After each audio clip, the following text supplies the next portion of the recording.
ভোজন রসিকদের জন্য সবচেয়ে ফেমাস জায়গা বাংলাদেশে, সেটা হলো পুরান Dhaka. Please like. Hello everyone, this is Fatema, welcome Fatema blog. সকাল সকাল ঘুম থেকে উঠে দেখো যারার সাথে আমি দুষ্টামি করছি। তো সকালবেলায় তাদের সাথে দুষ্টামি করতে আমার আসলেও ভালো লাগে। এই যে দেখো, বুড়ো গোসল দিয়ে আসছে, তার চুল শুকিয়ে দিচ্ছি আমি আর তাকে আদর করছি। তো সে আদর পেলে খুবই খুবই খুশি হয়, দেখো তার হাসি থামতেছে না। যাই হোক, আমি শাওয়ার টাওয়ার দিয়ে চলে আসলাম। আজকে আমাদের বাসায় গরুর মাংস এসেছে। গরুর মাংস হলো, আমরা সব সময় অনেক গরুর মাংস একসাথে আনার পরে হলো যে আমরা প্রসেসিং করে সবারটা আলাদা আলাদা, সায়ানজারের জন্য আলাদা, জায়ানের জন্য আলাদা। তারপর হলো ইফতারি টাইম হয়ে গেল, আমরা সবাই হলো ইফতারি করলাম, ইফতারি করছি। ইফতারির পরে হলো আমি আর আমার হাজব্যান্ড একটু বের হইলাম, কারণ আমাদের বাসায় ডাইনিং টেবিলটা খুবই বাজে অবস্থা। তো আমরা ভাবলাম দুইজনে যে আমরা একটা ডাইনিং টেবিল কিনবো ভালো দেখে। তো এমন জামাই আমার দিকে তাকে তাকে হাসতেছিল আর ক্যামেরা ধরে, তা আমিও তার সাথে হাসতেছিলাম আর বলতেছিলাম আর ভিডিও বানানো লাগবে না। তারপর আমরা রিক্সা করে রওনা দিলাম। এখানে আসলাম, অনেকগুলো ডাইনিং টেবিল দেখলাম, কিন্তু অনেক বেশি এক্সপেন্সিভ।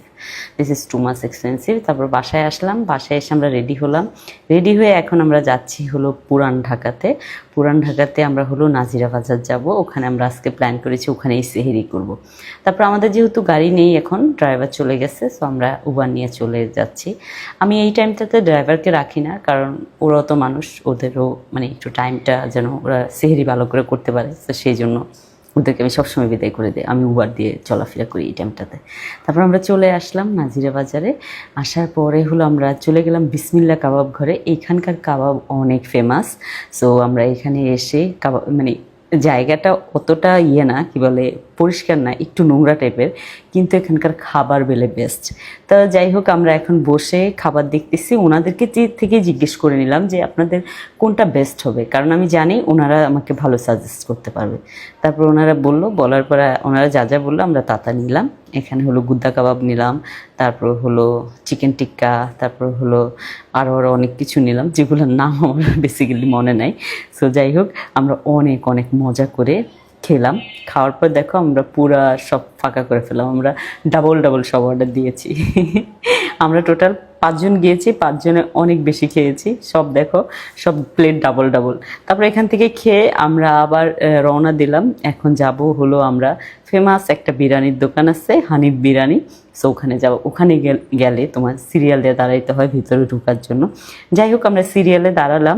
দাঁড়ানোর পরে দেখতেছি বিশাল বড় একটা ড্যাগের মধ্যে বিরিয়ানি রেডি করে সবাইকে দিচ্ছে একদম সামনে।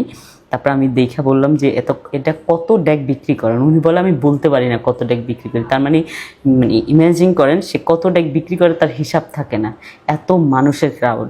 যাই হোক, এভাবে সিরিয়াল দিয়ে দাঁড়িয়ে থাকতে হয়। আর মানুষজন খাচ্ছে, আপনি সিরিয়াল দিয়ে দাঁড়িয়ে আছেন, তারপর মানুষজন উঠবে, আপনি খাবেন, এরকম অবস্থা এখানকার। তারপর হলো আমরা দাঁড়িয়ে অনেকক্ষণ দাঁড়িয়েছিলাম। থাকার পরে হলো আমরা একটা টেবিল পেলাম। ফাইনালি আমরা একটা টেবিল পেলাম। পাওয়ার পরে হলো আমরা বসলাম। বসার পরে আমি একটা ভুল করেছি, সেটা হলো যেহেতু আমি কাবাব খেয়ে এসেছি, আমি এবার স্পেশাল বিরিয়ানি অর্ডার দিয়েছি। এখানে স্পেশাল বিরিয়ানিতে আমি জানি না কাকে কীরকম মাংস দিয়েছে, আমাদেরকে প্রচুর মাংস দিয়েছে। আই থিঙ্ক আমার প্লেটে না আসলো 15 থেকে 16 পিস মাংস এসেছে। তারপর আমরা খেতে পারি না লাস্ট ইয়েতে। তারপর হলো আমার হাজব্যান্ড, আমি, আবার হলো মারজান, আমরা সবাই আলাদা প্যাকেট করে নিয়ে এসেছি। তারপর হলো যেহেতু আসছি নাজিরা বাজারে, লাচ্ছি না খেলে তো চলে না। বিউটির ফেমাস লাচ্ছিতে চলে আসলাম। এখানে এসে এই যে দেখো লাচ্ছি বানাচ্ছে, খুবই সুইট করে বানায়, একদম তোমার সামনেই সব রেডি করে তোমাকে দিবে, তুমি খেতে পারবে। যাই হোক, আমরা নিলাম বাইকটা। মুখে নেওয়ার পরে না একদম পুরাটা মুখ একদম ঠান্ডা হয়ে গেছে, এত ভালো লাগছে। তো আমি আমার হাজব্যান্ডকে ডাকলাম যে তুমি আসো না, এসে লাচ্ছিটা খাও। তো সে আসলো, এসে এক চিপে হলো পুরাটা লাচ্ছি সে খেয়ে ফেললো। বললো কি মজা লাগছে, এই জন্য খেয়ে ফেলছি। তারপর আবার আমি আবার খেলাম। খেয়ে তারপর হলো সে পান দেখলে সে দাঁড়ায় সবসময়। তো পান এখানকার খুবই ফেমাস। তো এখানে হলো ভদ্রলোক অনেক কিছু দিয়ে 110 আইটেম দিয়ে পান রেডি করে। তো সে পান রেডি করতেছিল। তারপর হলো আমি খাবো না, আমার হাজব্যান্ড খাবে। সে পানটা দেখতেছি আমরা দুইজন মিলেই। সে খুব মজা করে পানটা রেডি করে দিল। তারপর আমরা খেয়ে চলে আসলাম। Thank you so much for watching my video. Bye by.